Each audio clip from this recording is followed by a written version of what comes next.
Your life is passing by while procrastination silently steals your dreams and potential. In the next hour, you'll discover the exact blueprint to break this cycle and finally achieve what you're truly capable of. Take back control. Audiobook. Introduction. Your phone buzzes with another notification. That important task you've been putting off, it's still there, waiting. Your stomach tightens as you swipe the reminder away, just like you did yesterday and the day before. The weight of unfinished work sits heavy on your shoulders while that inner voice whispers familiar accusations. Why can't you just get started? What's wrong with you?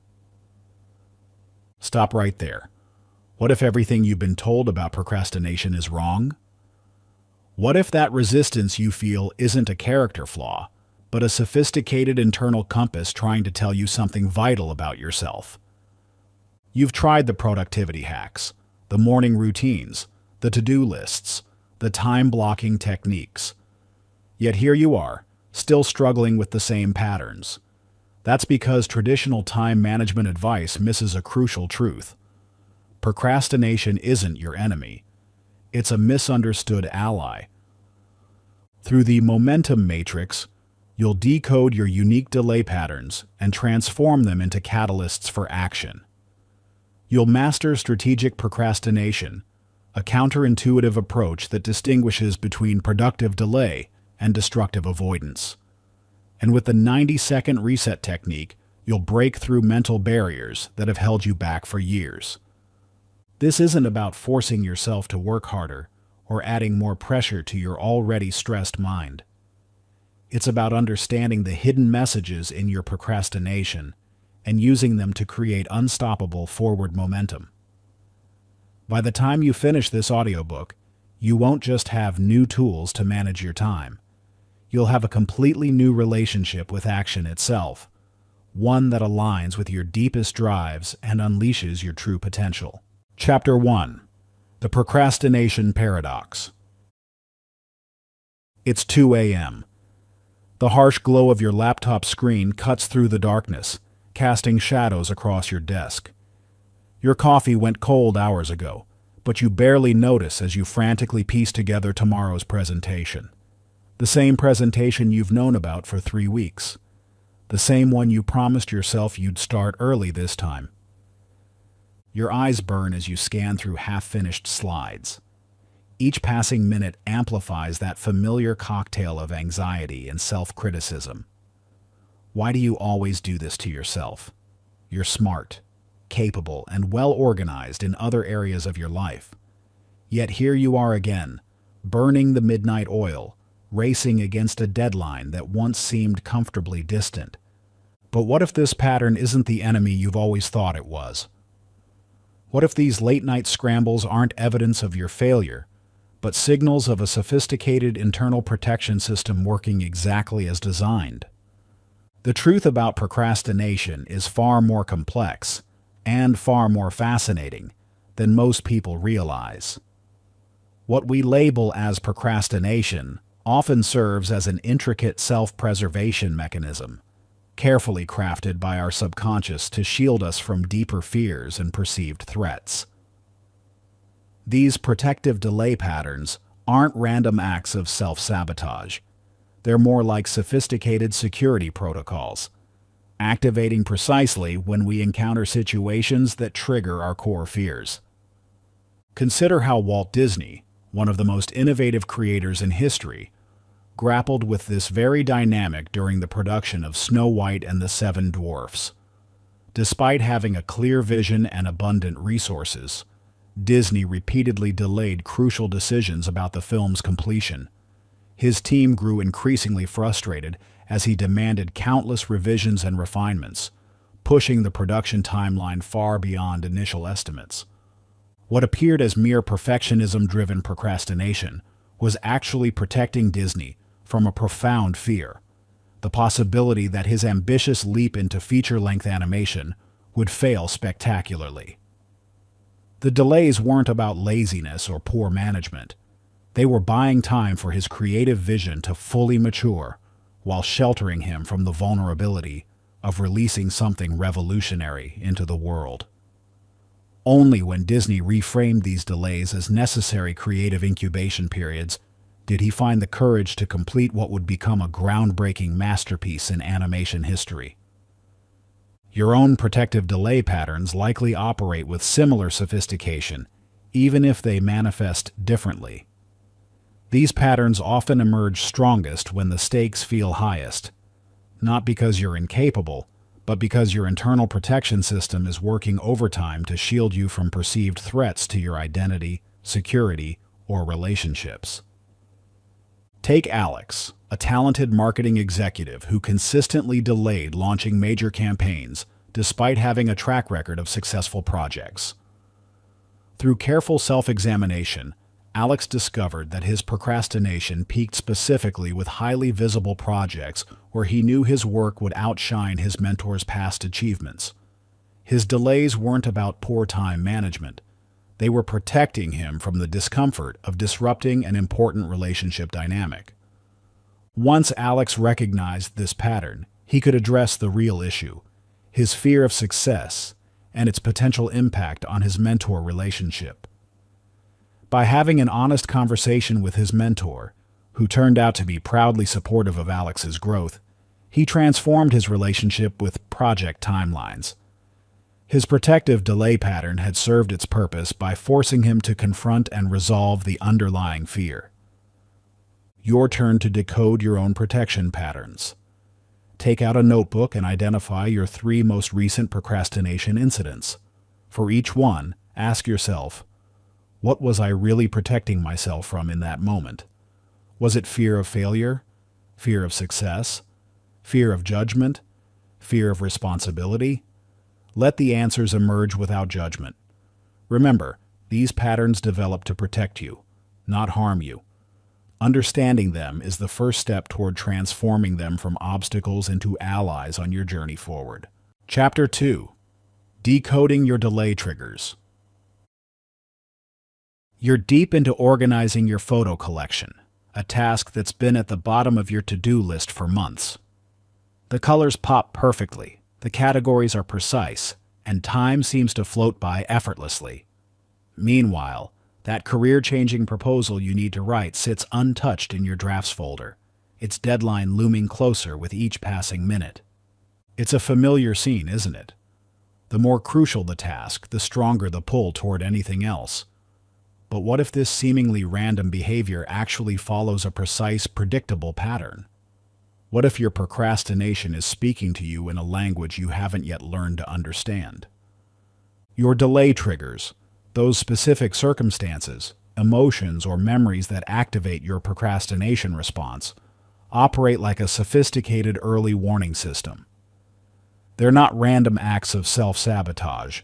They're carefully calibrated alerts, each one connected to specific emotional states and past experiences that have shaped your relationship with achievement and action.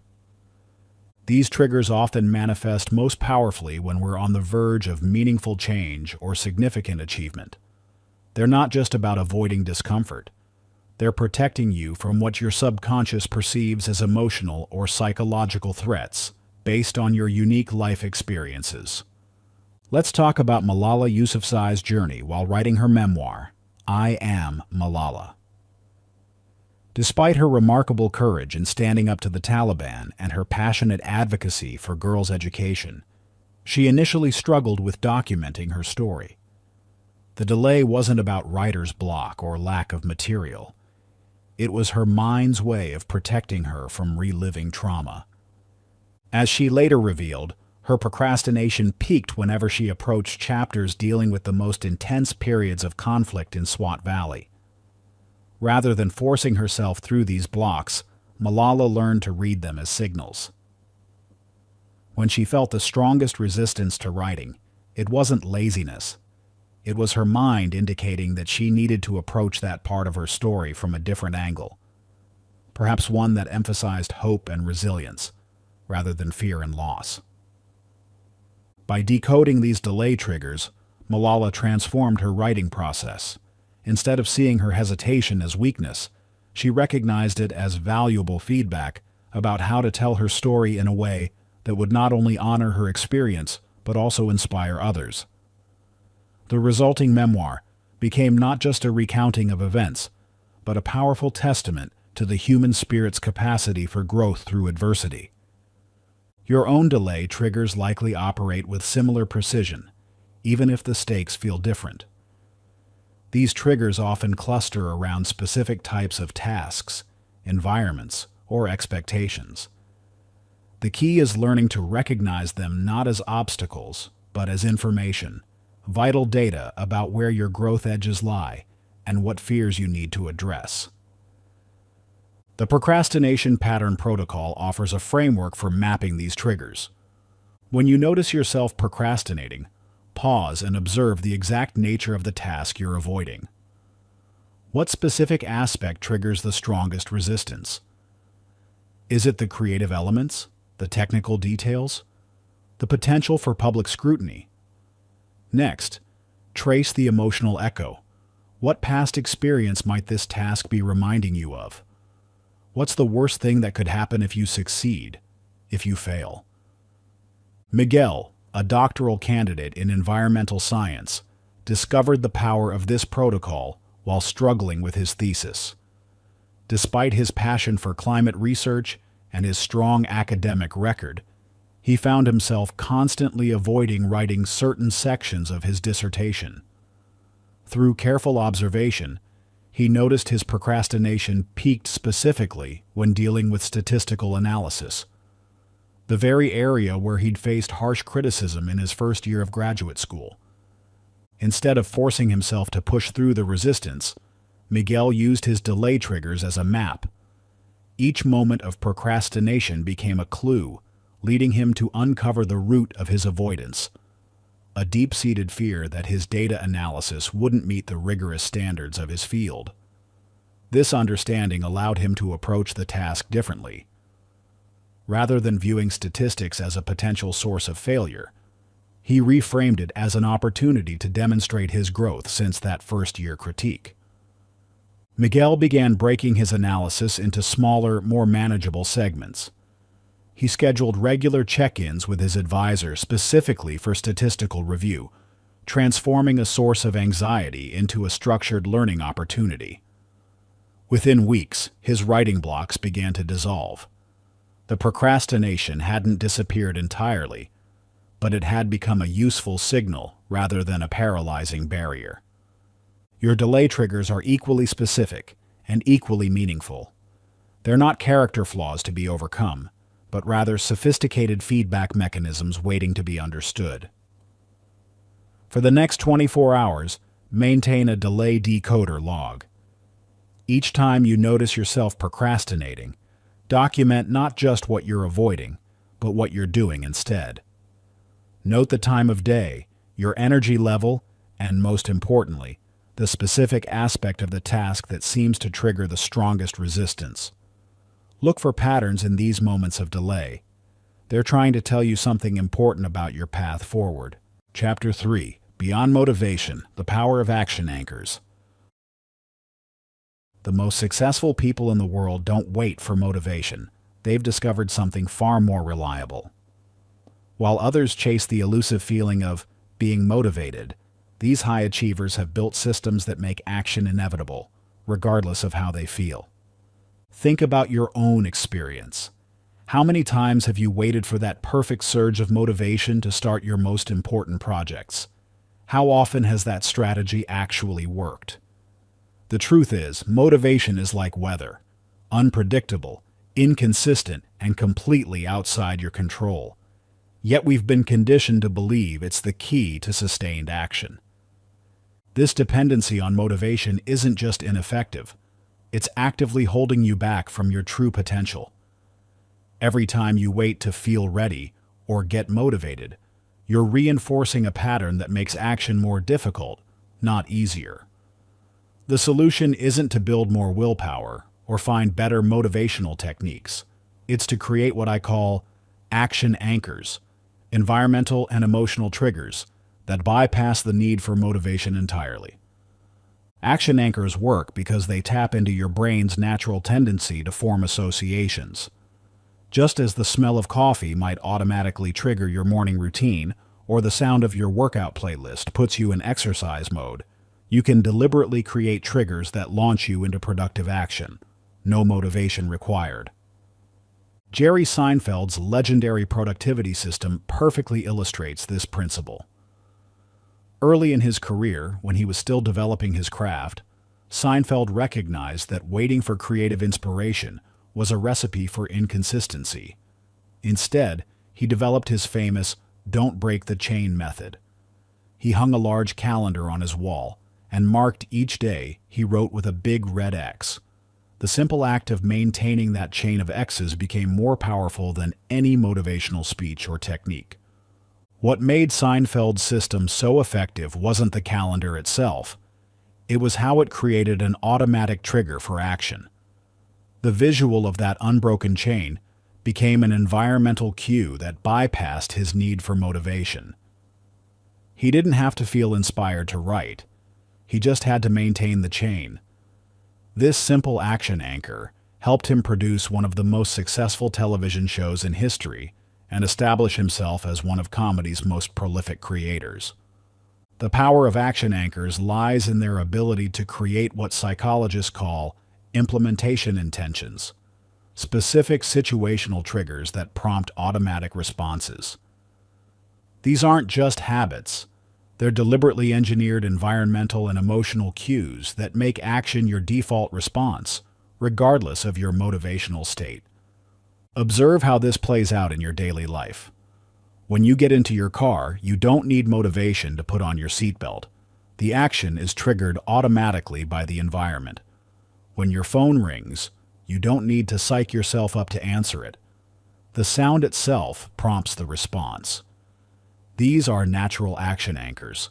The key is to deliberately create similar triggers for your most important tasks. Jade, a boutique owner in Portland, struggled with inconsistent productivity until she discovered the power of action anchors. Her work patterns were completely dependent on her mood. Some days she'd be incredibly productive, while others would slip by with minimal progress on crucial business tasks. Rather than trying to force herself to feel more motivated, Jade began engineering her environment to trigger specific actions. She created a morning ritual where making her signature tea in her special cup became the trigger for reviewing her daily priorities. The simple act of sitting in a specific chair in her office with her tea became an environmental cue that automatically launched her into focused work mode. She then extended this system throughout her day. Opening her laptop became anchored to checking her business metrics. The after-lunch walk around the block became her trigger for creative planning. Each action anchor eliminated the need for motivation by creating an automatic connection between a specific cue and a productive response. Within weeks, Jade's productivity stabilized. Even on days when she felt less energetic or inspired, her action anchors kept her moving forward. Her business began to show more consistent growth, and perhaps more importantly, she freed herself from the emotional drain of trying to get motivated all the time. The beauty of action anchors is their simplicity and reliability. Unlike motivation, which requires constant emotional management, or willpower, which depletes over time, action anchors become stronger with each use. They transform productivity from a battle of will into a natural response to carefully chosen triggers. To create your own action anchors, start with these key principles.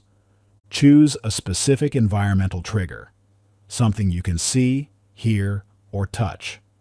Link it to a clearly defined action, not a vague goal, but a concrete task. Make the connection consistent. Same trigger, same action, every time. Start small. Build confidence with simple anchors before tackling larger challenges. The most powerful action anchors often involve physical objects or spaces. A particular notebook might trigger writing. A specific desk location could signal deep work time. Even something as simple as putting on certain clothes can become a reliable trigger for productive action. Remember, the goal isn't to feel more motivated. It's to make motivation irrelevant. Your action anchors should work whether you feel inspired or not, whether you're energized or exhausted. They're your pathway to consistent progress regardless of emotional state. Chapter 4. The 90-Second Reset. Breaking through your resistance barrier. Your brain has been keeping a secret from you, one that could transform how you approach every challenging task in your life. That secret?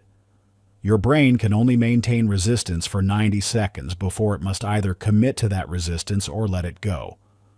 This isn't motivational theory.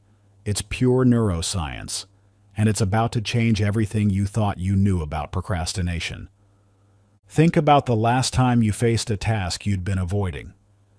That heavy feeling in your chest, the sudden urge to check your phone, the mysterious need to reorganize your desk. These aren't random reactions. They're part of a precise neurological sequence that unfolds in a predictable 90-second window. This discovery emerged from research into the brain's threat response system. When you encounter something your brain perceives as threatening, whether it's a dangerous situation or just an uncomfortable task, your amygdala triggers a cascade of neurochemical reactions. These reactions create physical sensations of resistance, but they can only sustain themselves for approximately 90 seconds unless you actively feed them with recurring thoughts. Understanding this 90-second window revolutionizes how we approach procrastination. Instead of fighting against resistance or trying to overcome it through sheer willpower, you can learn to navigate this brief window of vulnerability with precision and purpose. This is the foundation of the 90-second reset technique. Michael Phelps, the most decorated Olympian of all time, inadvertently mastered this principle through his famous pre-race routine. Early in his career, Phelps struggled with pre-race anxiety that would often spiral into performance-disrupting patterns. Working with his coach Bob Bowman, he developed what became known as his 90-second preparation sequence. The routine was deceptively simple. Upon approaching the starting block, Phelps would begin a precisely timed sequence of physical movements and mental focus points. He would swing his arms exactly 3 times, stretch his back, and then spend several seconds in focused breathing. This wasn't just superstition or ritual. It was a neurologically optimized sequence that took advantage of his brain's natural resistance cycle. What made Phelps's routine so effective wasn't just its consistency, it was its timing. By engaging in specific actions during that crucial 90-second window, when his brain was processing the threat of competition, he transformed potential resistance into focused preparation. The routine became so effective that Bowman would occasionally create disruptions during practice to help Phelps perfect his response within this critical time frame. The 90-second reset technique builds on this understanding but adapts it for everyday challenges. It consists of 3 distinct components: recognize, release, and redirect. Each component is designed to work within your brain's natural resistance cycle. Recognize.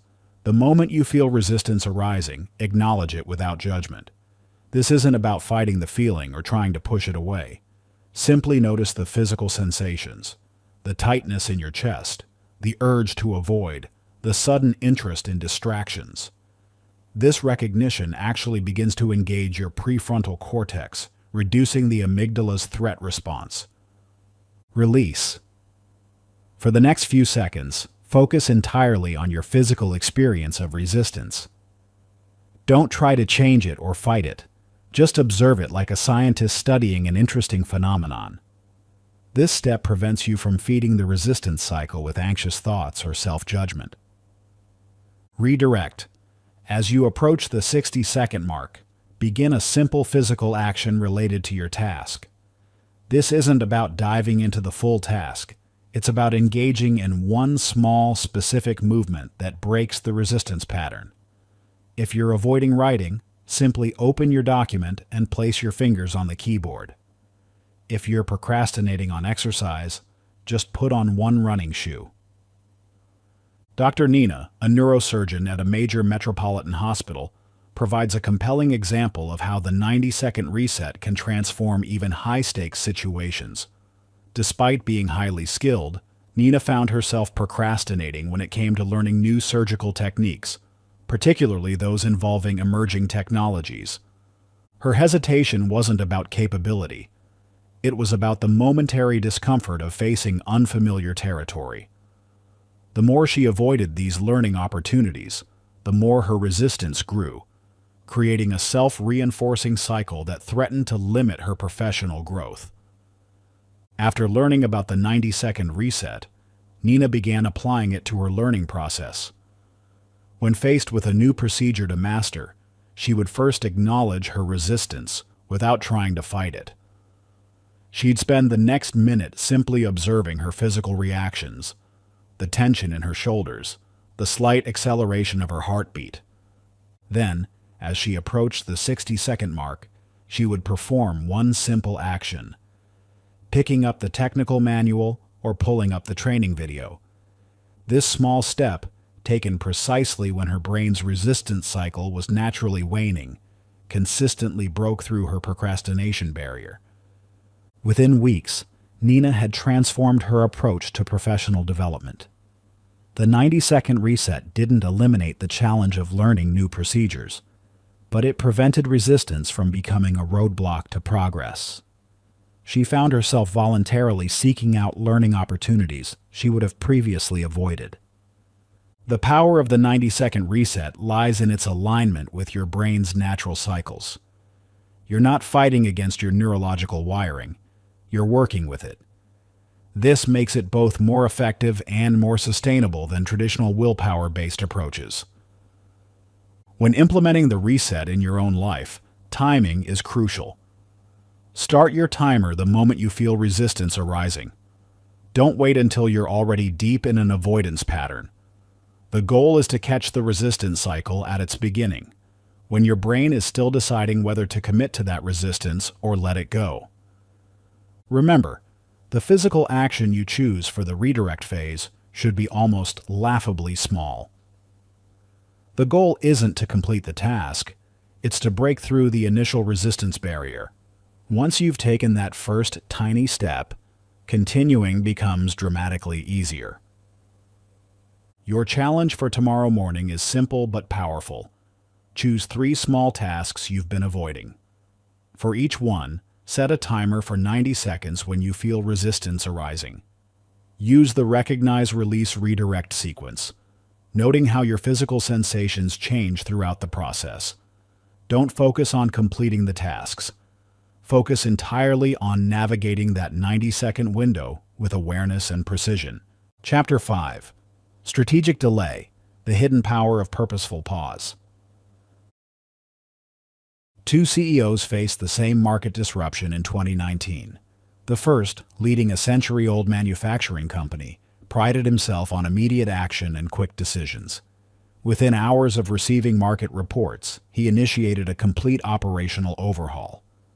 By year's end, his company filed for bankruptcy. The second CEO, running a technology startup, took 2 weeks to analyze the situation, gather data, and consult key stakeholders. Today, her company is valued at over $3 billion. What separated these leaders wasn't their intelligence or dedication, it was their relationship with time and decision-making. One saw delay as weakness, the other recognized it as a strategic advantage. This distinction lies at the heart of what psychologists and business strategists now call the optimal delay framework. The myth of immediate action has cost countless organizations their future. Speed isn't always the answer. In fact, the most successful leaders and organizations have mastered the art of strategic delay, knowing precisely when to act swiftly and when to purposefully pause. This isn't about procrastination as we typically understand it. Strategic delay is a sophisticated decision-making tool that, when properly wielded, can become your most powerful competitive advantage. It's about creating space for clarity, insight, and optimal outcomes, rather than rushing toward immediate gratification or apparent progress. Jeff Bezos's implementation of the two-pizza rule at Amazon exemplifies this principle in action. While seemingly a simple meeting guideline, no meeting should require more than 2 pizzas to feed the group. Its true power lay in the mandatory preparation period it enforced. Bezos required all meeting participants to silently read a detailed 6-page memo at the start of each gathering, a practice that often took 30 minutes or more. This deliberate delay frustrated many executives initially.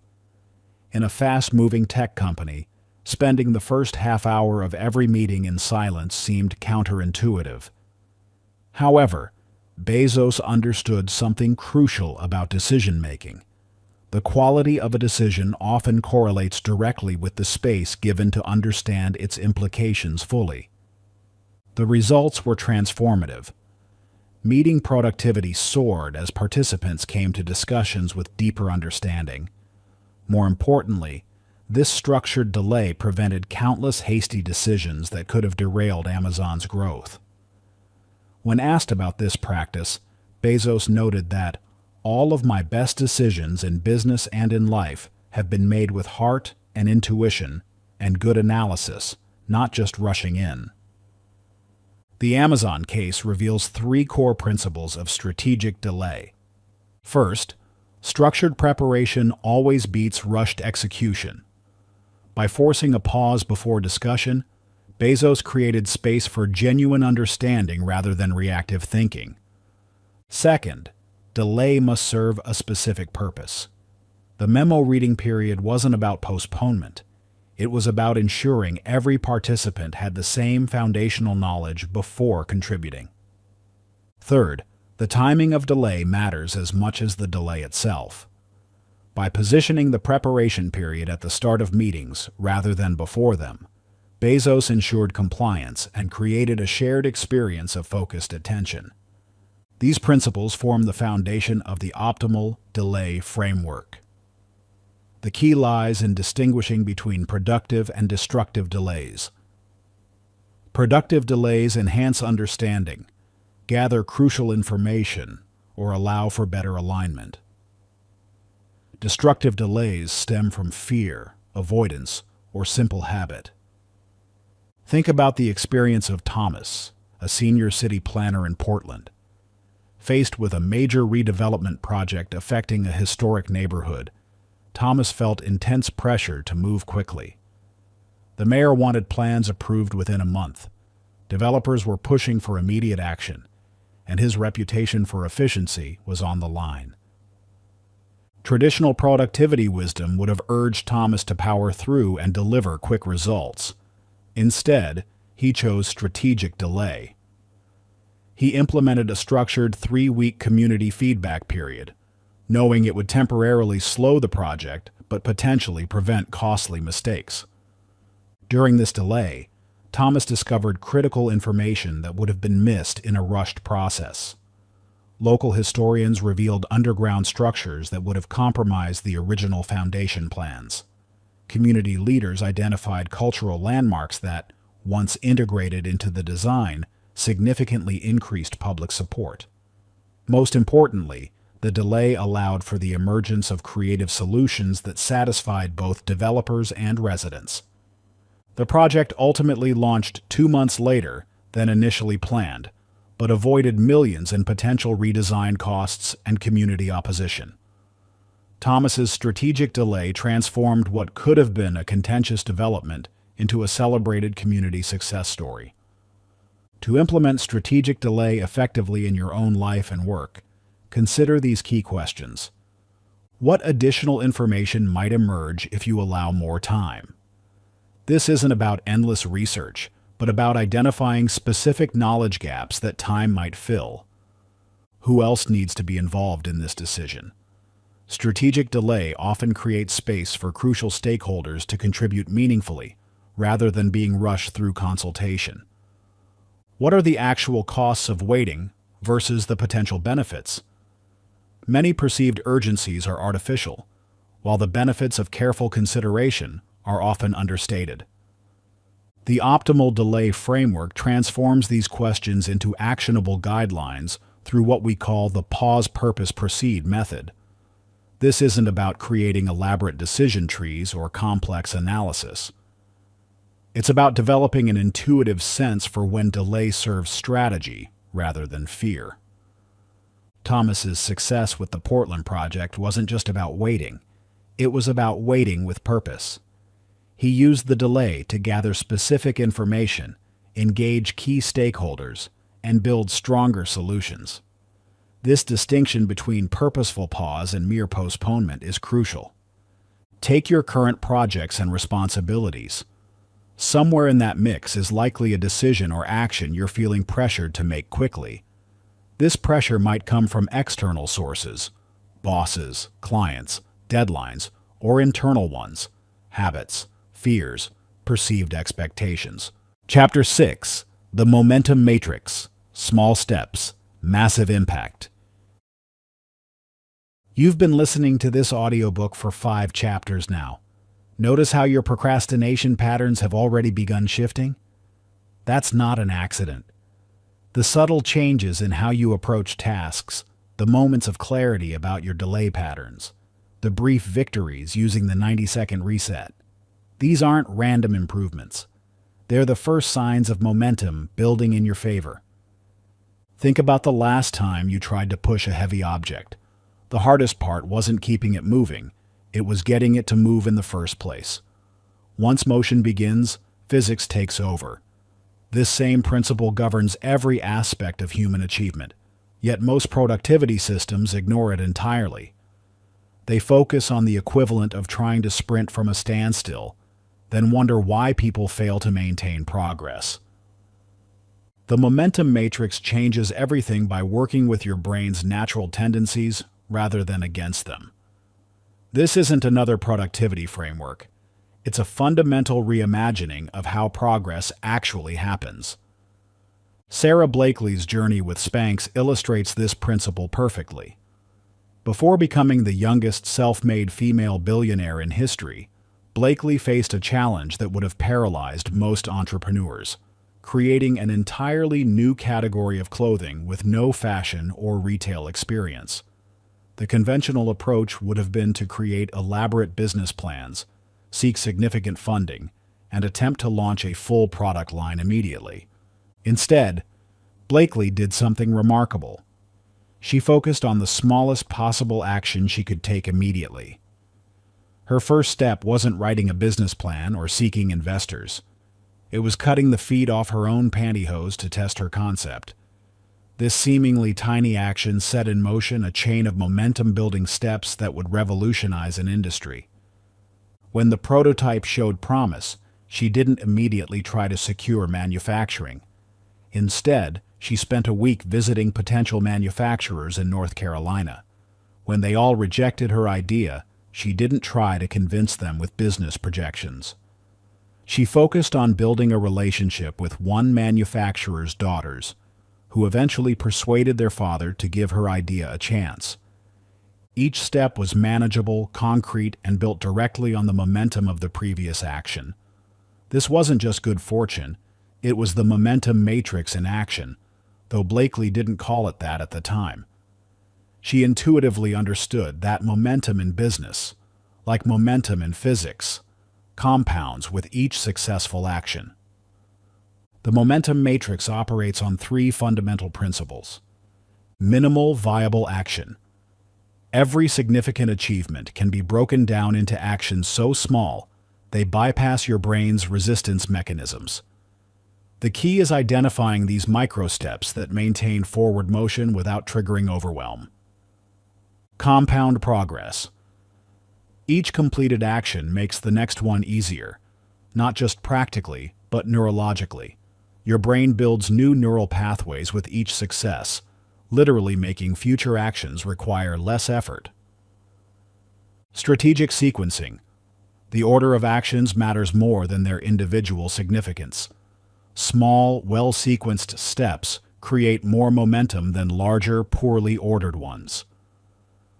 Bradley, a software developer in Seattle, discovered this truth when facing the daunting task of learning quantum computing programming. The complexity of the subject had paralyzed him for months. Every time he opened a textbook or tutorial, the sheer scope of what he needed to learn triggered immediate resistance. I kept telling myself I needed to dedicate whole weekends to study, to really immerse myself, Bradley recalls. But those weekends never happened. There was always something more urgent, more manageable to do instead. The breakthrough came when Bradley applied the momentum matrix to his learning journey. Instead of trying to tackle quantum computing as one massive challenge, he broke it down into actions so small they seemed almost insignificant. His first step wasn't learn quantum computing or even complete Chapter 1. It was read one paragraph of the introduction. This might seem too simple to be effective, but that's precisely why it worked. That single paragraph created no resistance. It took less than 2 minutes. Most importantly, it started the momentum.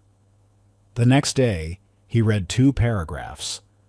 Within a week, he was consistently spending 30 minutes each morning studying. Not because he forced himself, but because each small success made the next step feel natural. The interesting thing wasn't just that I was making progress, Bradley notes. It was how the momentum carried over into other areas. Once I saw how breaking down quantum computing worked, I started applying the same principle to my project management, my workout routine, even my relationship with my partner. Everything became more manageable. Bradley's experience reveals a crucial truth about momentum. It's transferable. Success in one area creates confidence that spills over into others. This is why the momentum matrix isn't just a productivity tool. It's a complete system for transforming how you approach any challenge. The matrix consists of 4 quadrants, trigger actions. These are your smallest possible steps, designed to be so easy they bypass resistance entirely. For Bradley, reading 1 paragraph was his trigger action. Bridge actions. These connect your trigger actions to larger goals, building confidence and capability along the way. Bradley's bridge actions included completing specific coding exercises and participating in online quantum computing forums. Compound actions. These leverage the momentum from completed actions to tackle increasingly challenging tasks. Bradley used his growing understanding to work on progressively more complex quantum algorithms. Breakthrough actions. These represent significant achievements that would have seemed impossible before building momentum. For Bradley, this included contributing to open-source quantum computing projects. The power of the matrix lies not just in breaking down tasks, but in strategically sequencing them to build unstoppable momentum. Each completed action becomes a foundation for the next, creating a self-reinforcing cycle of progress. Your challenge for tomorrow is this. Choose one project or goal that's been resisting your efforts. Instead of focusing on the end result, identify the smallest possible action you could take. Something so easy it feels almost meaningless. That's your trigger action. Commit to completing only that action tomorrow morning, ideally within the first hour of your day. Don't plan beyond this first step. Don't worry about what comes next. Focus solely on initiating momentum through this minimal viable action. The matrix will reveal your next steps once you're in motion. Remember, a body in motion tends to stay in motion. Your job isn't to force massive change. It's to initiate movement so slight that resistance never has a chance to build. The momentum will handle the rest. Chapter 7. The Clarity Compass. Breaking Decision Paralysis.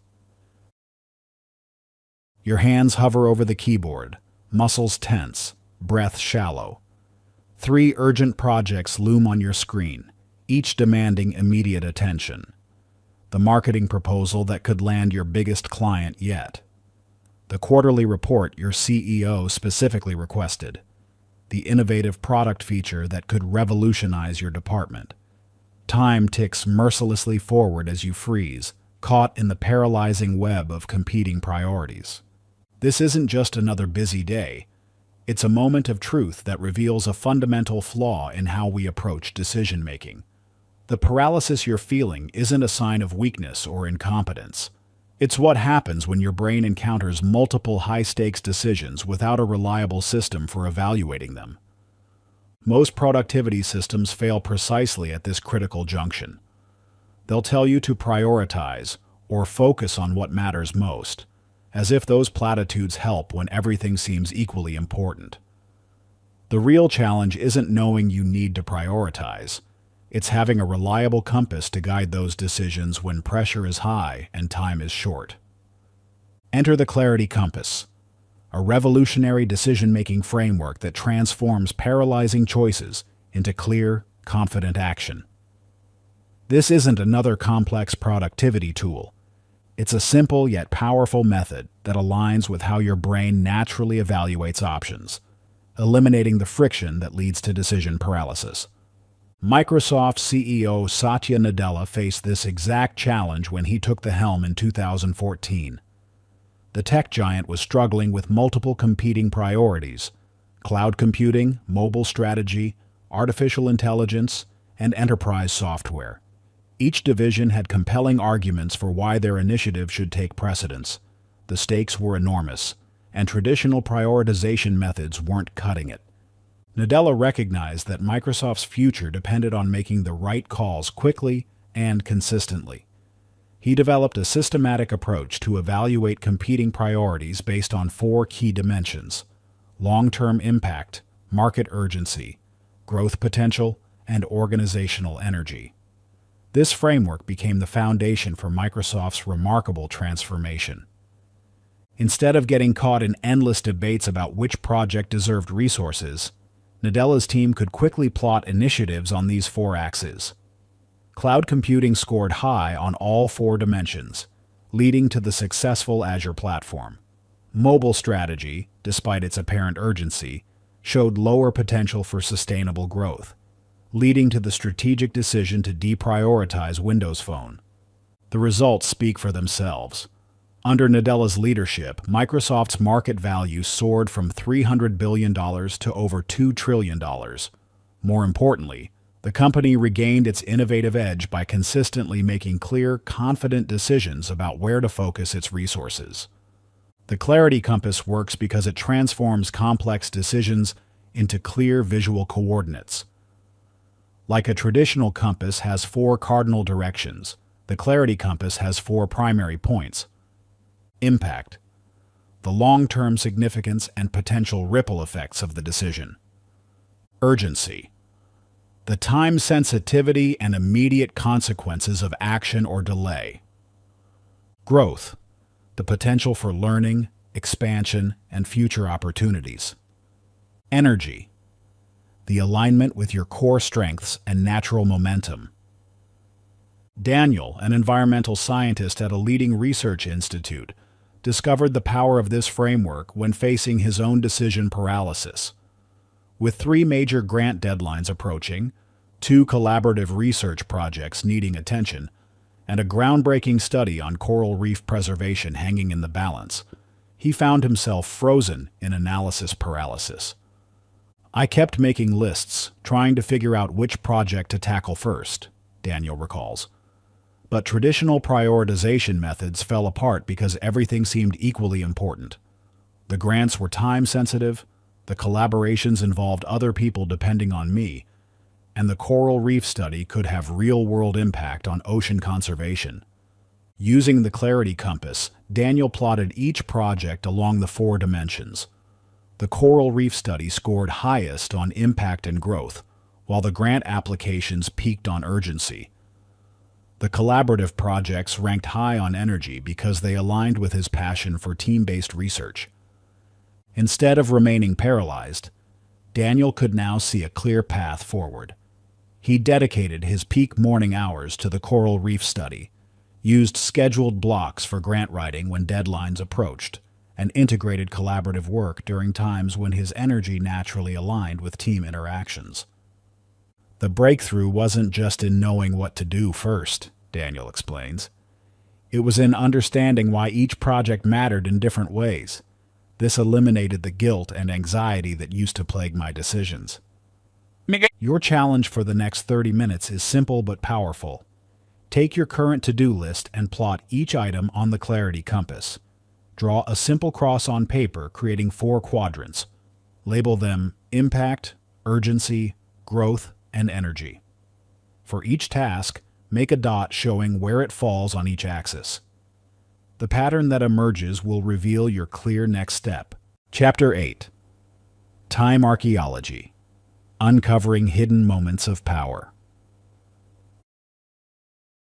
What if you already have all the time you need? This might sound absurd as you rush through your packed schedule, watching deadlines zoom past like street signs on a highway. But beneath the surface of your busy days lie untapped reservoirs of time, precious minutes and moments hiding in plain sight, waiting to be discovered. Traditional time management has taught us to view our days as rigid blocks: work time, family time, leisure time. We obsess over scheduling these visible chunks while completely missing the rich veins of opportunity that run between them.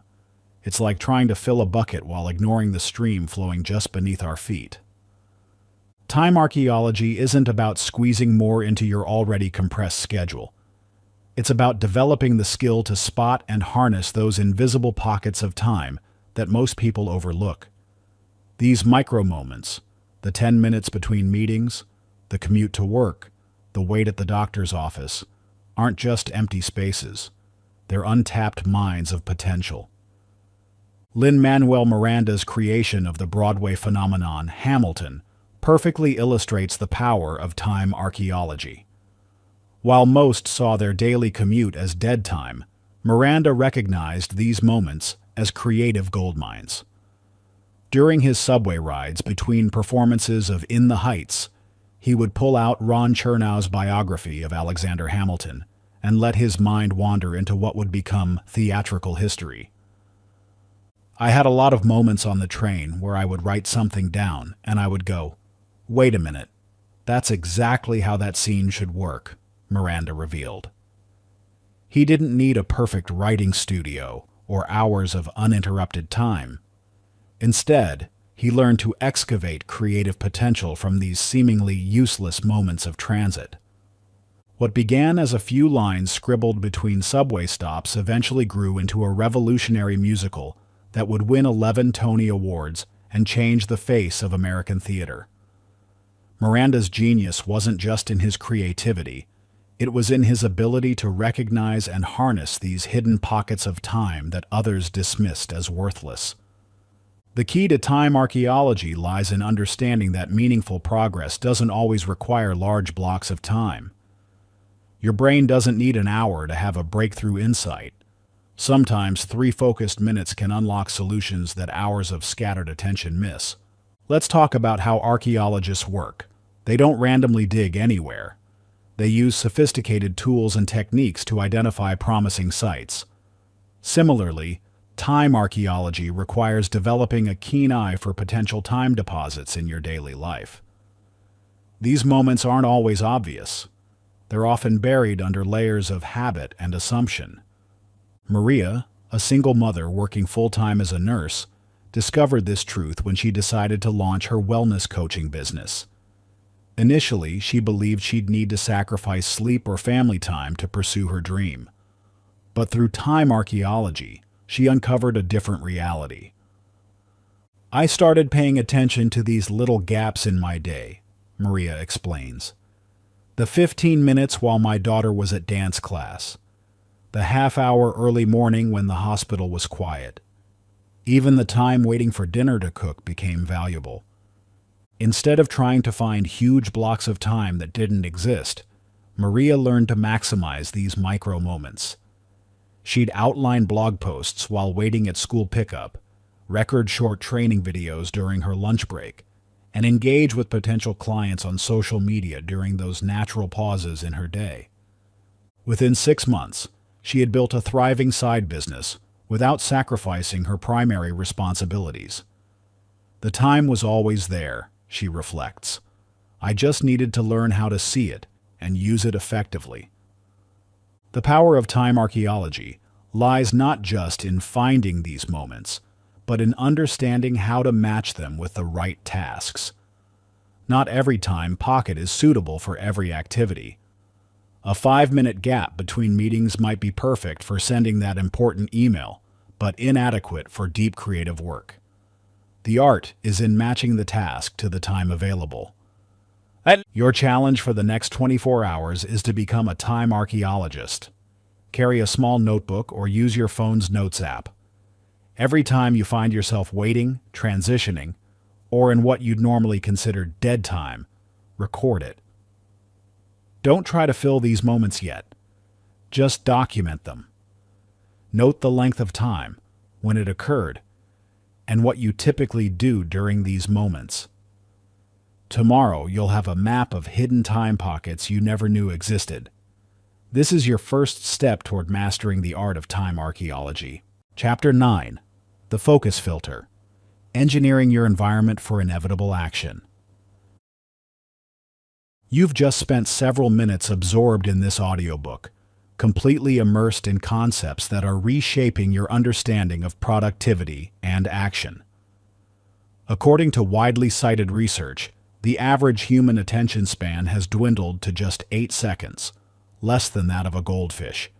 Yet here you are, defying those statistics, demonstrating what's really possible when you engage with something meaningful. The truth about focus isn't what you've been led to believe. It's not about having superhuman concentration or fighting against distractions through sheer willpower. The real secret lies in something far more fundamental: your environment. Think of your mind as a sophisticated filter, constantly processing countless inputs from your surroundings. Every notification, every visual cue, every ambient sound either supports or sabotages your focus. The key isn't to become better at ignoring distractions. It's to eliminate them before they ever reach your consciousness. This is where the focus filter comes in, a systematic approach to engineering your environment so that concentration becomes your default state rather than something you have to fight for. Just as a water filter removes impurities before they reach your glass, the focus filter creates a space where distractions are eliminated before they can impact your mind. James Clear, author of Atomic Habits, discovered this truth through a fascinating journey of trial and error. While writing his best-selling book, Clear initially struggled with maintaining consistent writing output. Like many, he tried various productivity techniques, Pomodoro timers, website blockers, and meditation apps. But nothing seemed to stick. The breakthrough came when he shifted his attention from managing distractions to preventing them entirely. Clear transformed his writing space into what he called a focus vault. He removed his phone from the room completely, positioned his desk to face a blank wall, and even went as far as to use a separate laptop for writing that had no internet capability. The most successful people I know don't have superhuman willpower or extraordinary self-control, Clear observed. They simply spend more time in environments where success is easier. The results were remarkable. His writing output tripled, and more importantly, the quality of his work improved because his thoughts could flow uninterrupted. Clear wasn't fighting against distractions anymore. He had created an environment where they simply couldn't exist. The focus filter operates on 3 fundamental principles. First, it acknowledges that your environment shapes your behavior more powerfully than willpower ever could.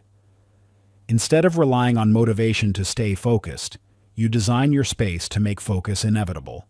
Second, it recognizes that prevention is infinitely more effective than resistance.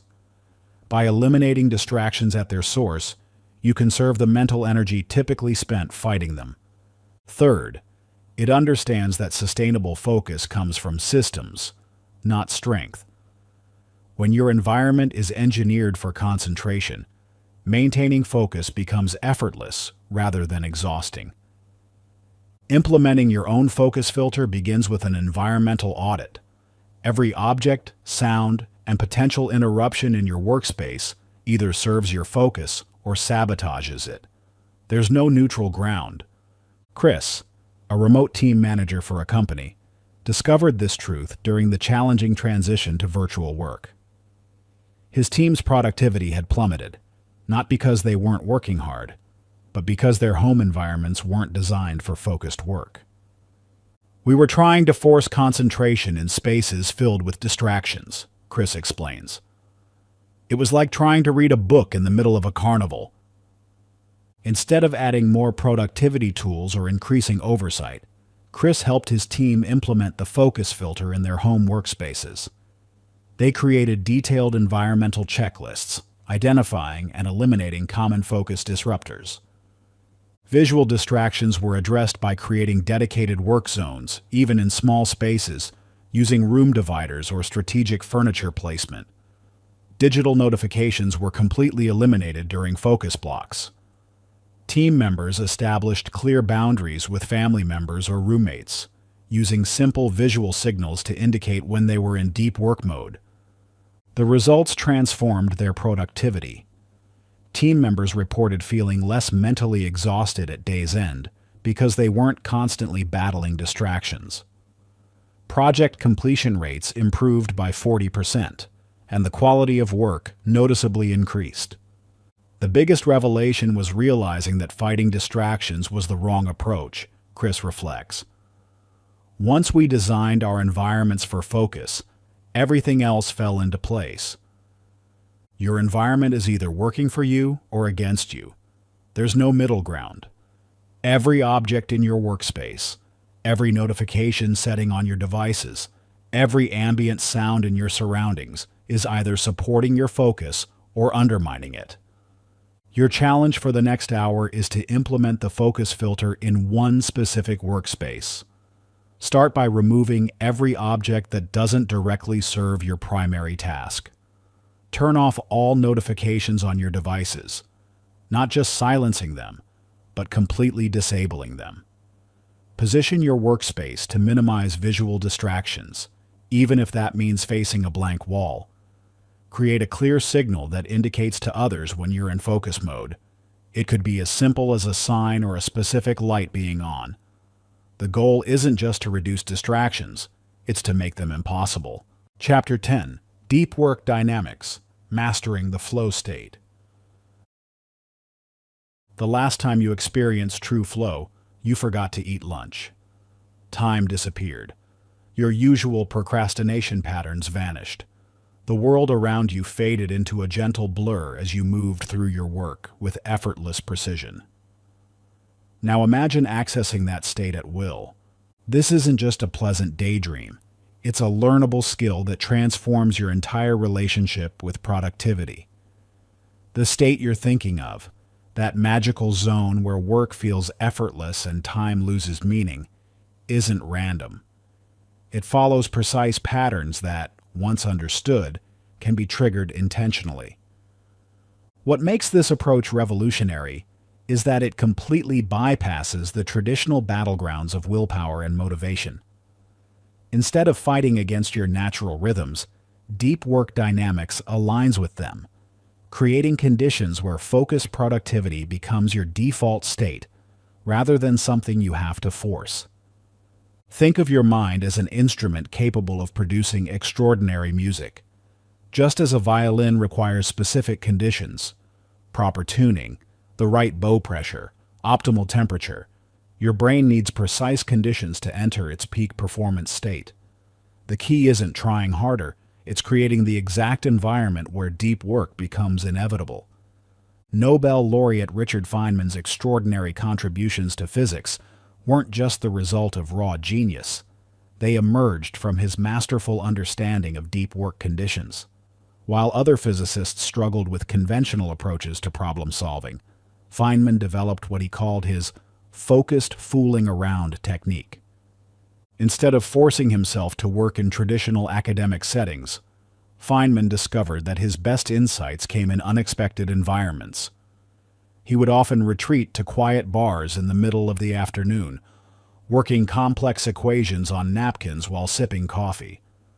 The ambient noise, he found, created just enough background stimulation to keep his conscious mind occupied while his subconscious tackled complex problems. More fascinating was his discovery that time pressure actually inhibited his best thinking. Rather than scheduling tight work sessions, he created open-ended blocks where he could follow his curiosity without constraint. This seemingly unstructured approach led to some of his most significant breakthroughs in quantum electrodynamics. The real trick to good work isn't working hard, Feynman noted in his personal papers. It's creating conditions where good work becomes the easiest thing to do. The science behind deep work dynamics reveals why Feynman's approach was so effective. Research has shown that the brain enters flow states most readily when three specific conditions align: clear goals, immediate feedback, and a balance between challenge and skill level. But there's a fourth element that's often overlooked: the preparation phase. Just as an athlete can't instantly perform at peak level without proper warm-up, your brain needs a runway to transition into deep work. This is where most productivity systems fail. They expect you to switch instantly from scattered attention to focused work. The solution lies in understanding your personal deep work triggers, the specific combinations of environmental, physical, and mental cues that signal to your brain it's time for focused work. These triggers aren't universal. What works for one person might be completely ineffective for another. Layla, a thriller novelist struggling with consistent output, discovered this truth through careful experimentation.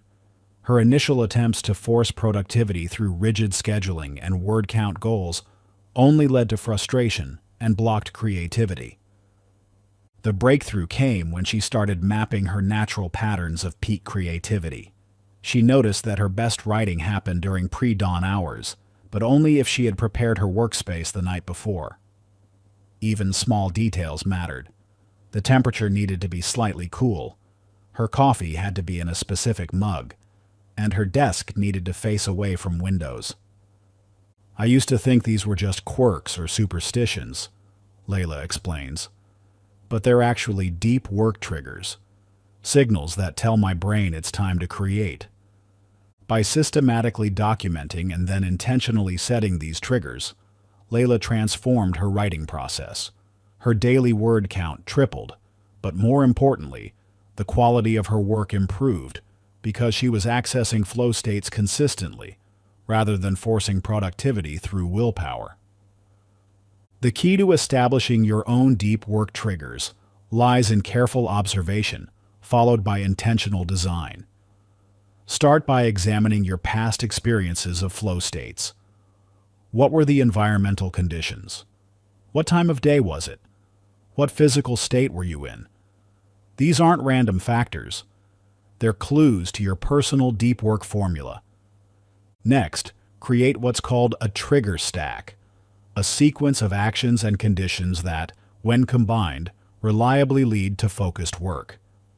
This might include environmental triggers, specific lighting, temperature, background noise level; physical triggers, body position, breathing patterns, energy state; mental triggers, preliminary rituals, thought patterns, visualization techniques.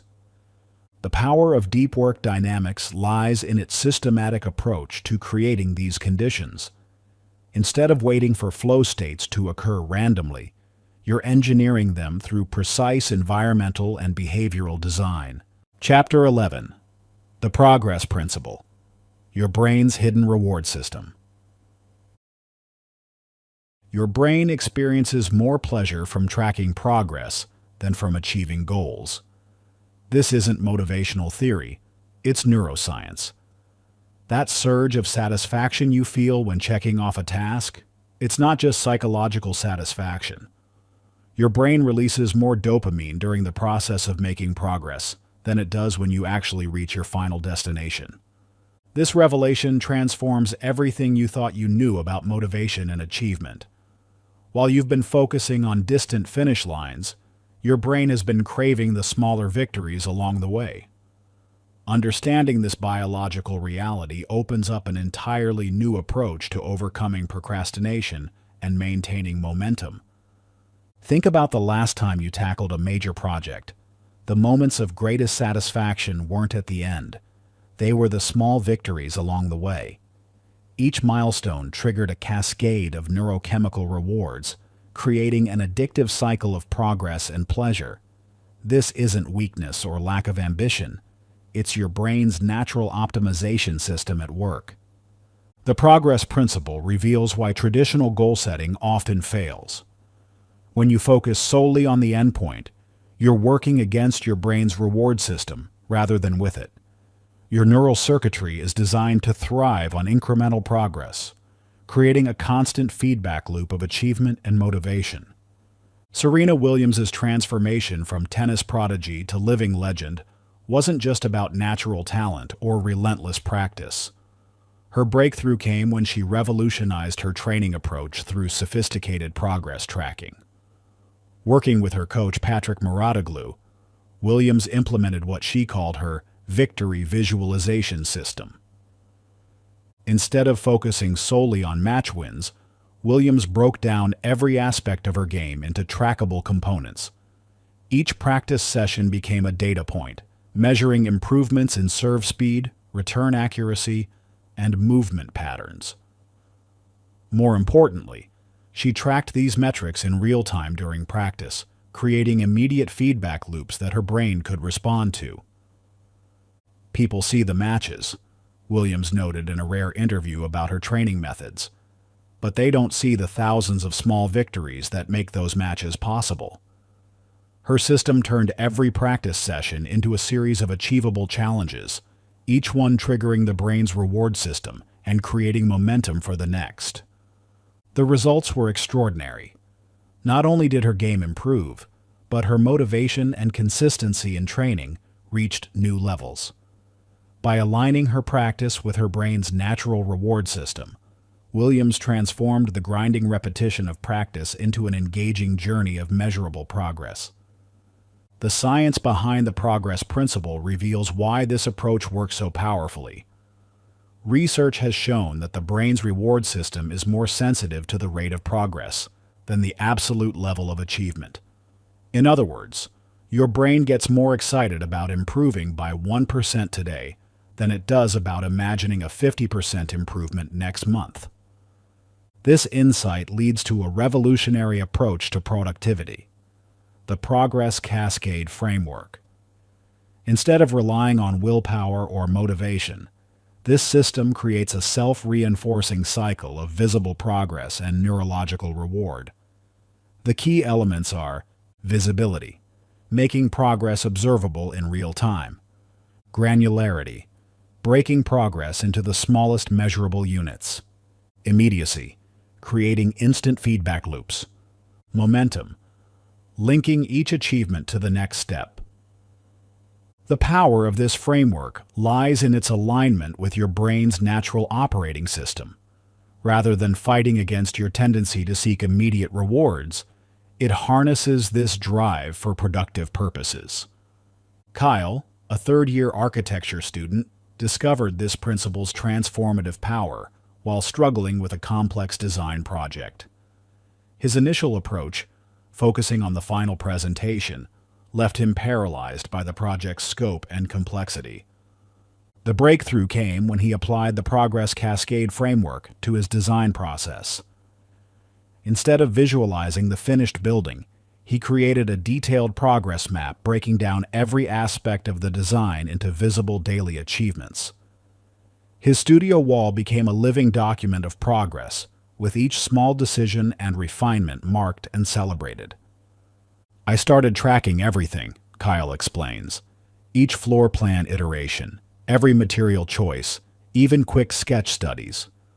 What amazed me was how this simple act of marking progress changed my entire relationship with the work. The project stopped being this overwhelming mountain and became a series of engaging challenges." More significantly, Kyle noticed that his procrastination patterns shifted. The constant visibility of progress created a pull toward the work, rather than resistance to it. His brain began craving the small hits of satisfaction that came from marking progress, making it easier to start working each day. This transformation from resistance to engagement illustrates the progress principle's core truth. Your brain is already perfectly designed for productivity. It just needs the right feedback system to thrive. To leverage this principle in your own life, you need to create what's called a progress portfolio, a dynamic system for making progress visible and rewarding. This isn't another to-do list or project management tool. It's a carefully designed feedback system that works with your brain's natural reward mechanisms. The key is to design your progress portfolio around 3 core elements. Visual progress markers. Create tangible representations of progress that your brain can process instantly. Achievement anchors. Set up small, frequent victories that trigger reward responses. Momentum links. Ensure each achievement naturally leads to the next action step. Your challenge for the next 24 hours is to create a progress portfolio for one significant project that's been causing resistance. Choose something meaningful but manageable. This isn't about tackling your biggest goal yet. Your portfolio should include a visual progress map breaking down your project into daily observable units. 3 specific progress markers you can achieve tomorrow. A simple way to track and celebrate these achievements in real time. Remember, you're not just organizing tasks, you're designing a reward system that works with your brain's natural chemistry. How will you make your progress visible and rewarding? Chapter 12. Emotional Energy Mapping. Your hidden productivity rhythm.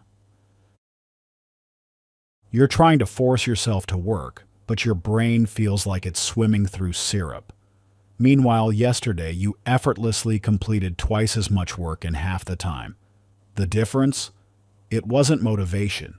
It was your emotional energy cycle. This isn't about time management or willpower. It's about understanding the profound rhythm that governs your productivity.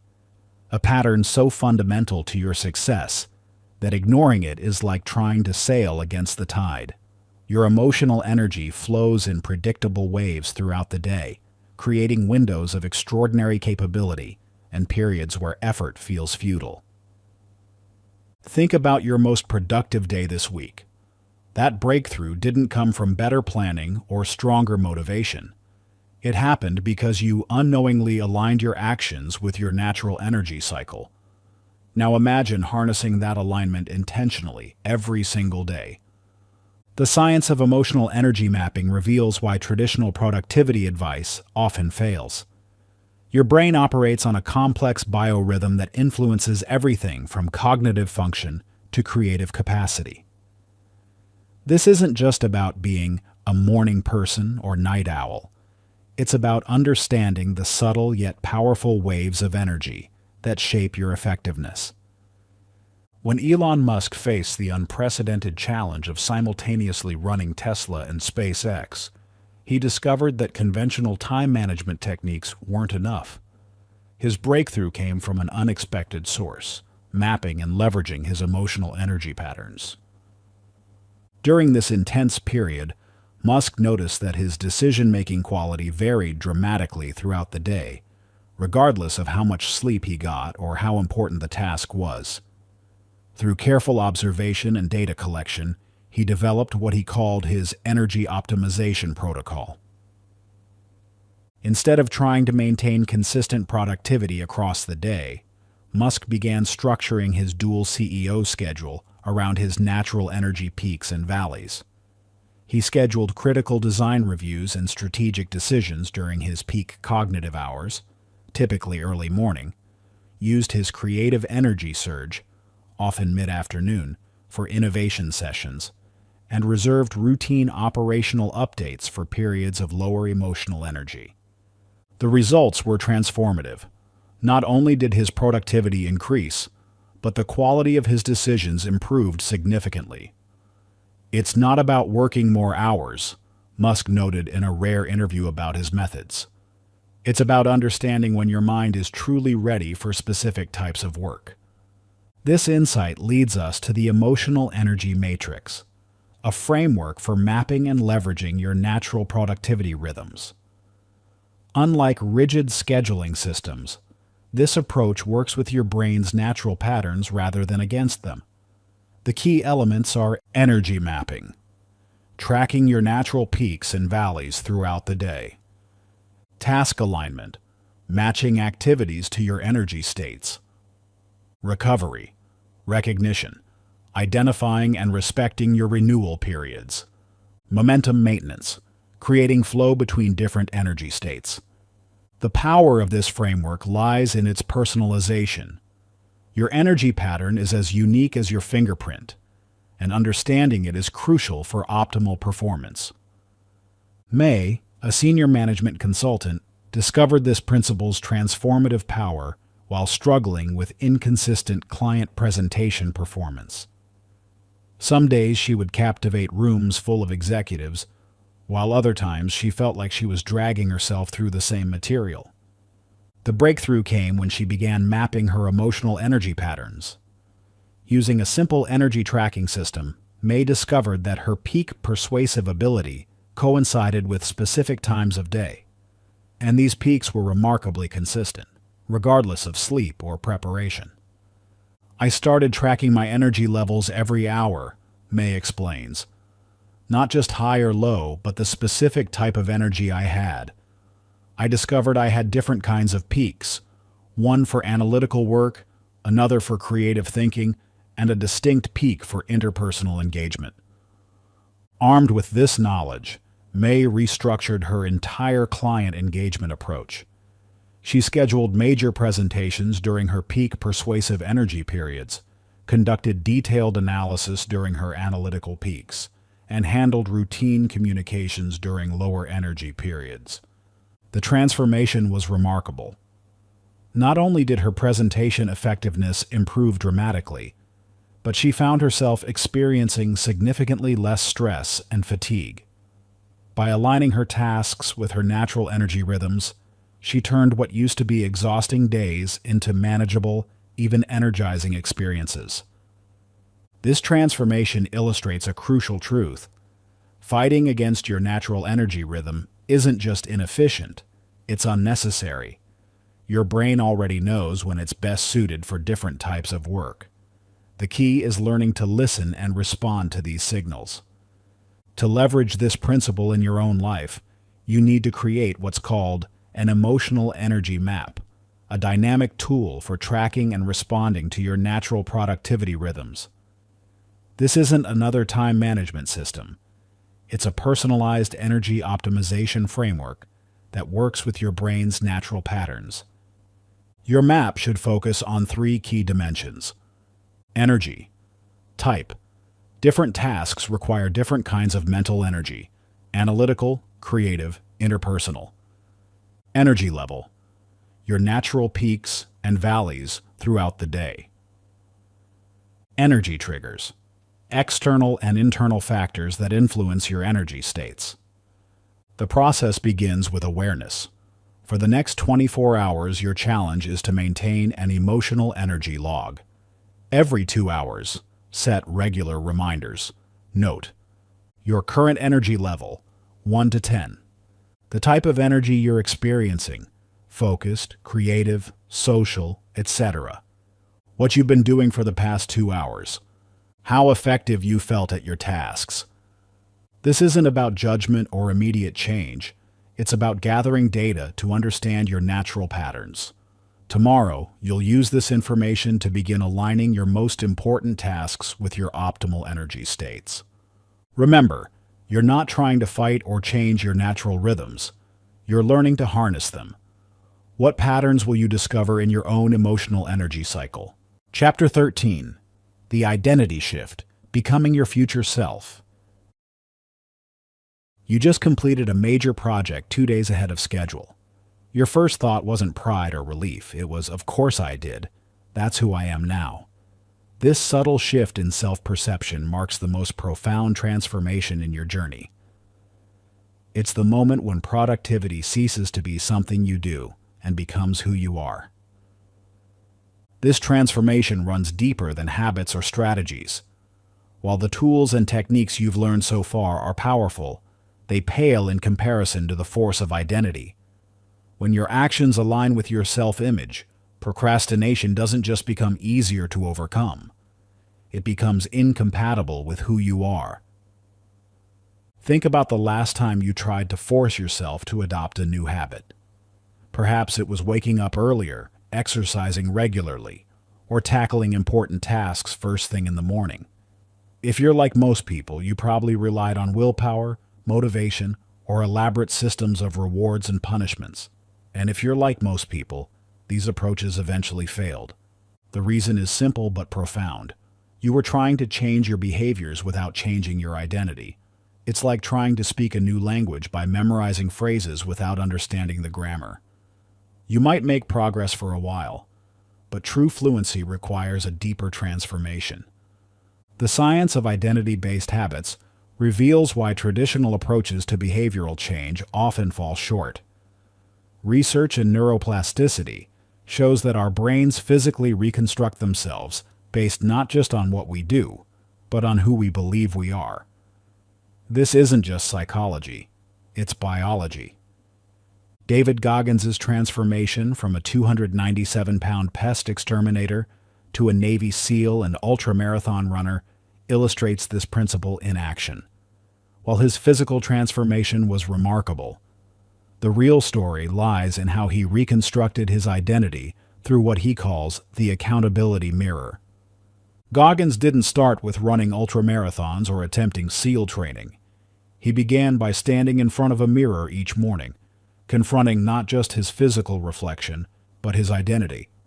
I had to have an honest conversation with myself about who I was and who I wanted to become, Goggins explains. The hardest part wasn't the physical training. It was convincing myself I could be someone different. His approach was methodical. Each morning, he would write down one small action that aligned with his new identity. These weren't grand gestures or dramatic changes. They were tiny shifts, walking for 10 minutes, reading one page of a book, or making his bed with military precision. Each completed action reinforced his new self-image.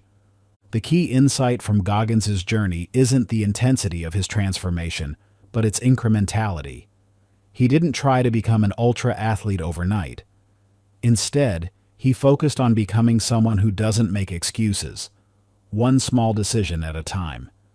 Each choice either reinforced his old identity or built his new one.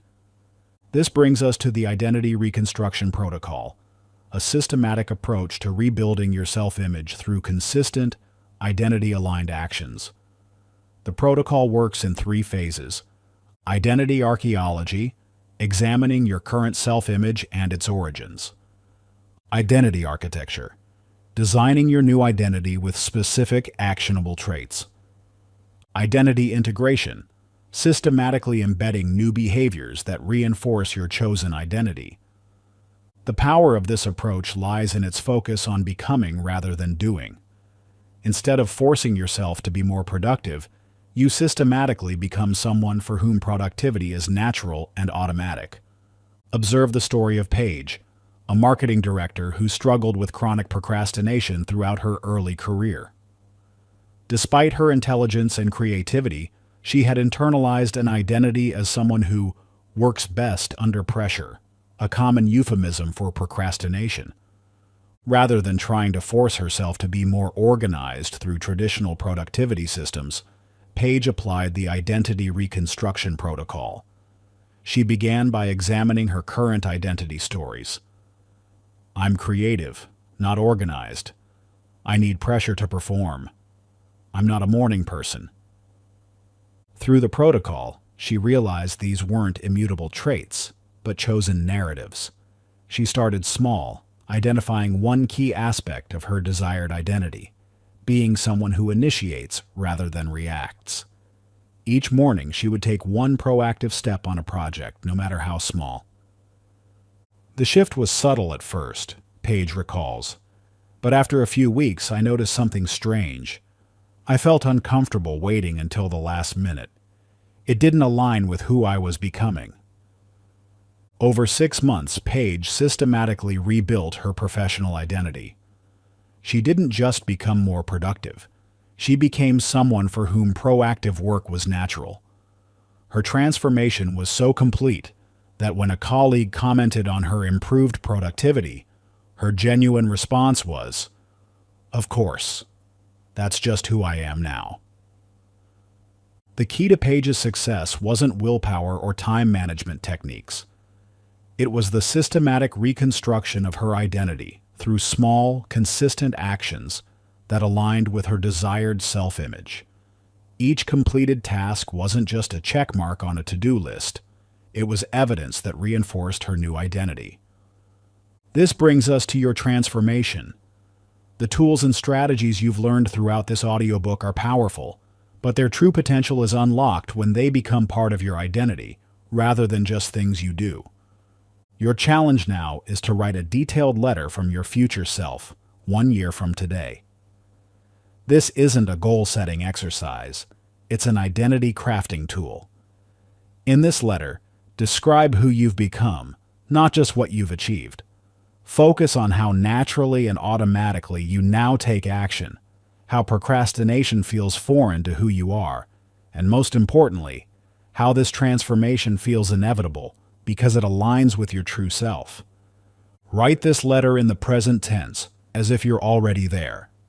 Be specific about the small, daily behaviors that are now automatic for you. Describe how you think, how you make decisions, and how you respond to challenges. This isn't about willpower or forcing yourself to change. It's about becoming who you truly are. Remember, your future self is already within you, waiting to emerge. The question isn't whether you can change, but whether you're ready to become who you already are. What identity will you claim in your letter? Chapter 14. The Accountability Edge. Building Your Success Network. 87% of people achieve their goals when they share them with the right person. But sharing with the wrong person can decrease your chances of success by 73%. This stark contrast reveals a critical truth about accountability that most productivity advice gets wrong. It's not just about telling someone your goals. It's about creating a strategic support system that amplifies your success rather than undermining it. Think about the last time you shared an ambitious goal with someone. Perhaps it was a friend, family member, or colleague. Their response likely fell into one of two categories: enthusiastic support that made you feel invincible, or subtle skepticism that planted seeds of doubt. The difference between these responses didn't just affect how you felt. It fundamentally altered your likelihood of success. The science of accountability is more nuanced than most people realize. Research in behavioral psychology shows that our brain processes social commitments differently than personal ones, activating distinct neural pathways that can either enhance or inhibit action. When we share our goals with the right person, it creates a powerful psychological contract that our brains are hardwired to honor. But when we choose the wrong accountability partner, it can trigger defense mechanisms that make procrastination more likely, not less. This is where strategic accountability design comes in, a systematic approach to building a support system that works with your psychology rather than against it. The key lies in understanding that accountability isn't just about having someone check up on you. It's about creating a carefully structured relationship that enhances your natural motivation while protecting you from common pitfalls. Adam Grant, organizational psychologist and one of the world's most prolific academic writers, demonstrates this principle in action. Early in his career, Grant struggled with the isolation and self-doubt common to many writers. Rather than simply finding an accountability partner, he developed a sophisticated system of interconnected support that transformed his productivity. Grant's approach was multi-layered. He established different types of accountability relationships for different aspects of his work. For research, he partnered with fellow academics who understood the specific challenges of data analysis and theoretical development. For writing, he created a unique arrangement with his editor. Instead of waiting for full drafts, they would review smaller sections weekly, creating a steady rhythm of progress and feedback. Most notably, Grant established what he calls productive peer pressure by forming a writing group with other authors facing similar challenges. They would share not just deadlines and word counts, but also their struggles with specific passages or concepts.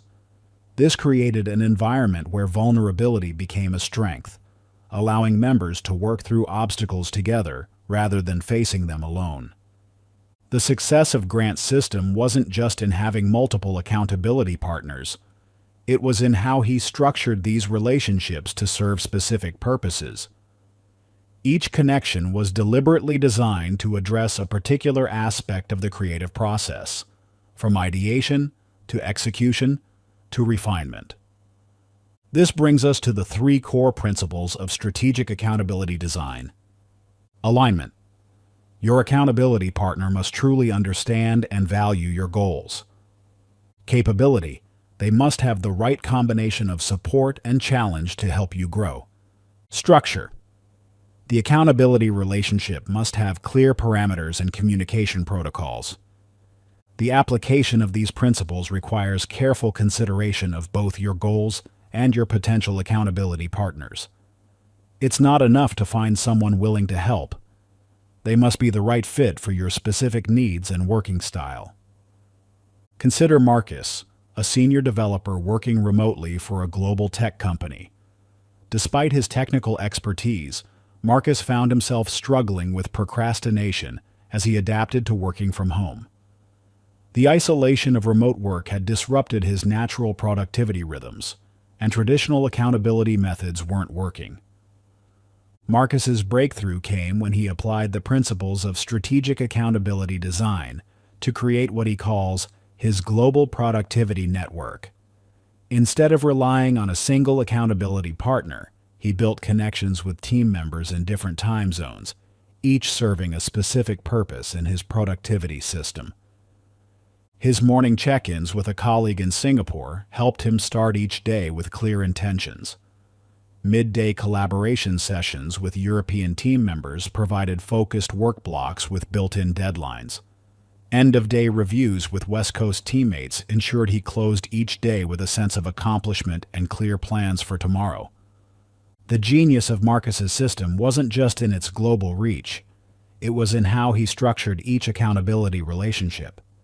With his Singapore colleague, he shared high-level goals and received strategic input. His European partners focused on specific technical challenges and code reviews. The West Coast team helped him maintain perspective and celebrate progress.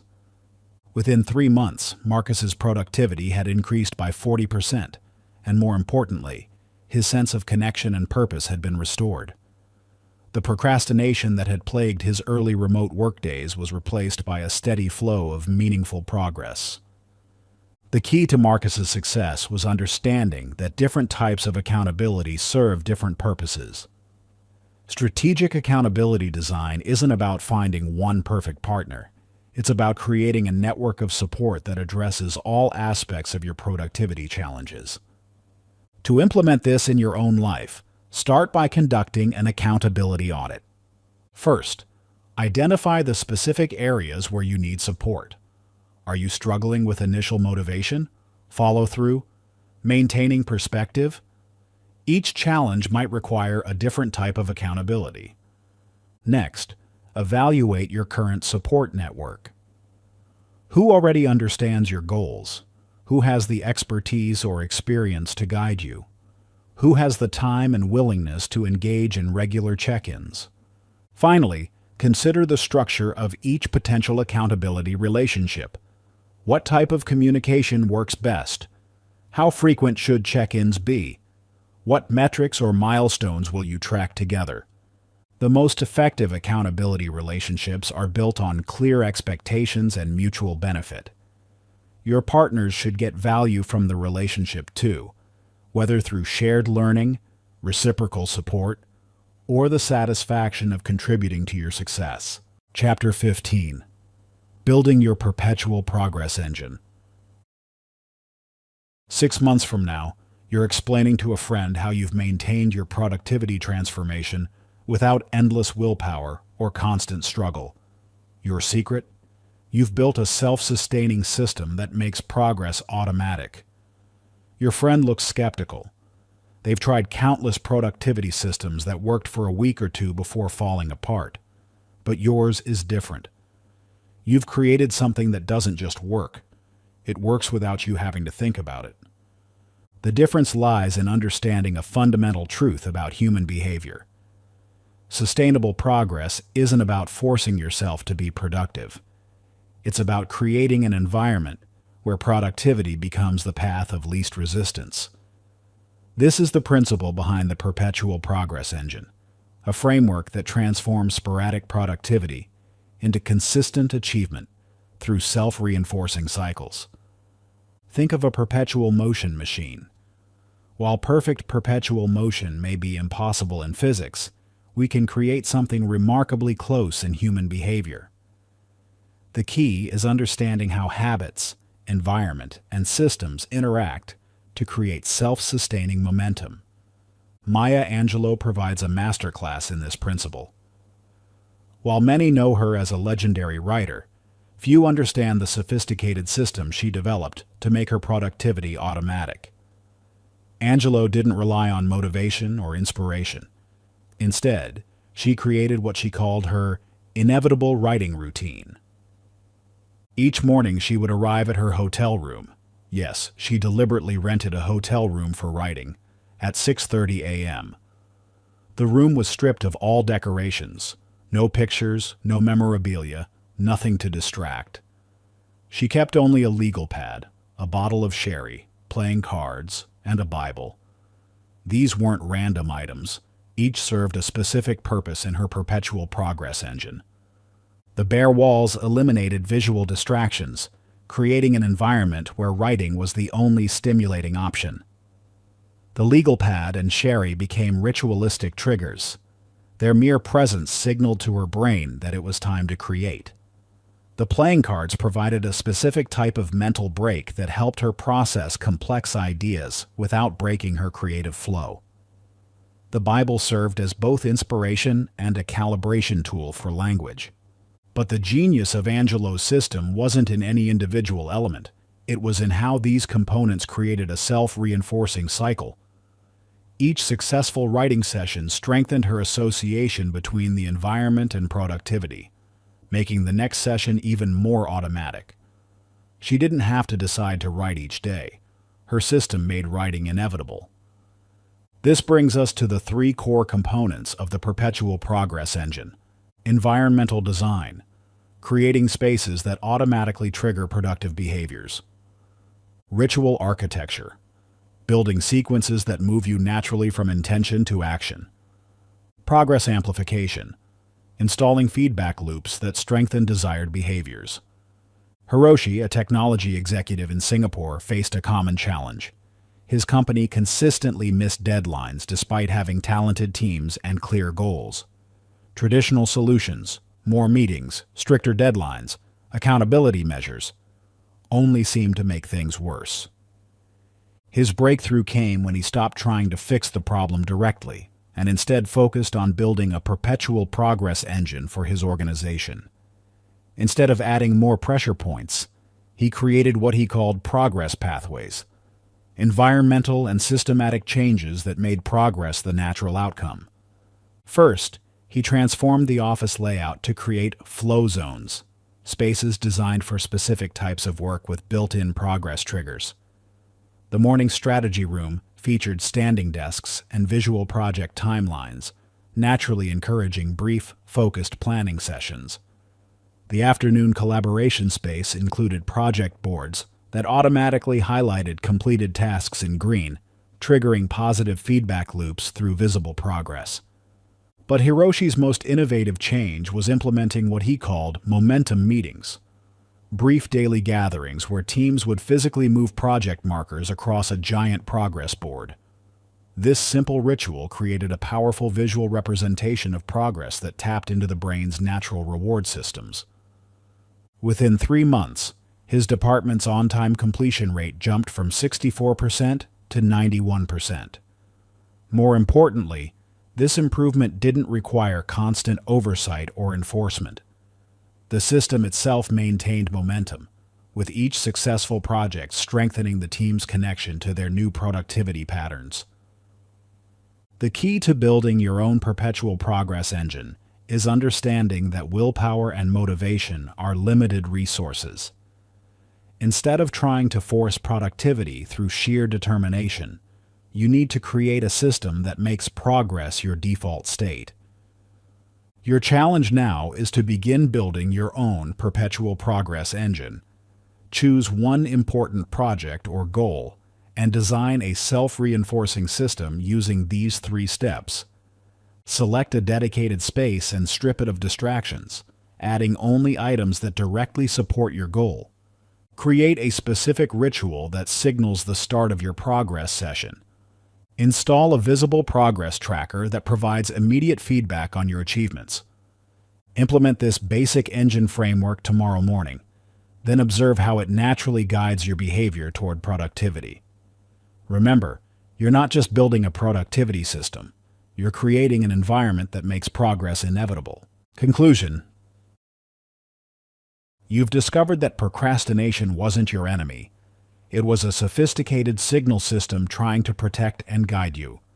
Through the delay decoder, you learned to read these signals with precision, transforming what once felt like random self-sabotage into clear messages about your deeper needs and fears. You now understand that every delay has a purpose, and you've mastered the art of distinguishing between protective delays that serve you and destructive delays that hold you back. The tools and strategies you've mastered aren't just techniques. They're now integral parts of who you are and how you operate. You've created a new operating system for productivity that works with your natural tendencies rather than against them. As you close this audiobook, remember that this isn't the end of your journey. It's the beginning of your new reality. The challenges ahead will be different from those you faced before. You'll encounter new forms of resistance, fresh obstacles, and unexpected setbacks. But now you have something you didn't have before: a comprehensive system for understanding, addressing, and overcoming any productivity challenge that comes your way. The next chapter of your story begins now, not tomorrow, not when you feel ready, but in this very moment. Your new systems are in place. Your tools are sharpened and ready. Your identity as an action taker is established. The only question that remains is, what remarkable achievement will you tackle first? Take out your journal right now and write down the first major goal you'll accomplish using your new productivity operating system. Be specific about which tools you'll employ and how you'll measure your progress. Then take the first action step, no matter how small, within the next 5 minutes. Your new reality is waiting. Step into it. Thank you for listening and for investing in yourself. I believe in you. Your potential is endless. Now go out there and create the life you deserve.